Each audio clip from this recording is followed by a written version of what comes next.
কয়েকটি দল আছে না যারা ক্ষমতা আসার পর খালি লুটপাট করে আর এই সন্ত্রাসের যারা খেতাব দিয়েছে শ্রেণীকে, তাই না?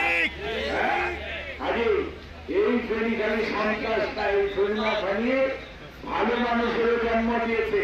তার প্রকৃষ্ট আপনারা বলতেন না গর্বমোটের আলাদা,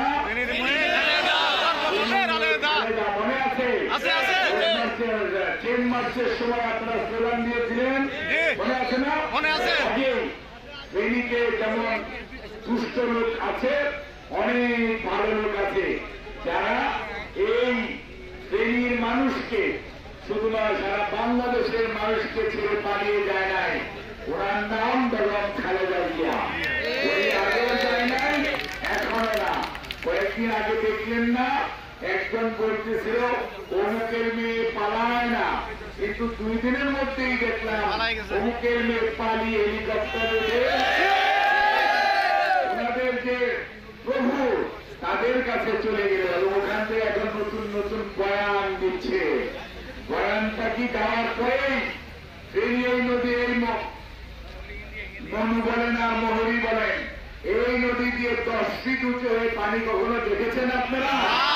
এবারে কেন হলো? কারণ পালিয়ে যাওয়ার পরে দুষ্টামি কমায় নাই, মানুষকে কষ্ট দেওয়া বন্ধ করে নাই। আগে গুম করতো, হত্যা করত, মামলা দিত, পঙ্গু বানাতো আর লুটপাট করত। আর এখন ওখানে বসে সুইচ গেট খুলে দিয়ে আপনাদের আমাদেরকে ফাঁসিয়ে দিল। অর্থাৎ এখানে প্রায় 70 জন মানুষ মারা গেছে, প্রচুর গবাদি পশু শস্যের ক্ষতি হয়েছে। মানুষের কষ্টে উনাদের কোনো কষ্ট লাগে না, কারণ তাদের তো কোনো ভোটের দরকার নাই। তাদের কি?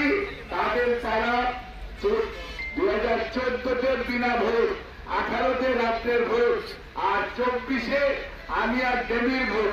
পাবলিকের কোনো দরকার নাই, নিজেরা আখেরে বুঝাতে পারলেই হলো। অর্থাৎ আপনারা মনে রাখবেন, উনি পালিয়ে গেছেন, ওনার দূষণরা কিন্তু ফেনীতেও আছে। কাজেই সাবধান থাকতে হবে। এদের ষড়যন্ত্র বন্ধ হয় নাই। ষড়যন্ত্র একটা দেখেছেন পানি ছেড়ে দিয়েছে, আরেকটা দেখেছেন আনসার দিয়ে একটা গন্ডগোল করার চেষ্টা করেছে। এখন দেখতেছেন বিভিন্ন শিল্পাঞ্চলে বিশৃঙ্খলা সৃষ্টি করে বাংলাদেশের শিল্পকে ধ্বংস করে দিতে চায়। অর্থাৎ যারা দেশকে ভালোবাসে না, তারা দেশের মানুষকে কষ্টে রাখার জন্য দেশের সম্পদ ধ্বংস করার কাজে লিপ্ত। তারা কারা? তারা এই আওয়ামী লীগ এবং তাদের নেতা নেত্রীরা। বিশ্বমানের থার্মিক্স রড, সালাম স্টিল থার্মিক্স, দেশের একমাত্র থার্মিক্স রড।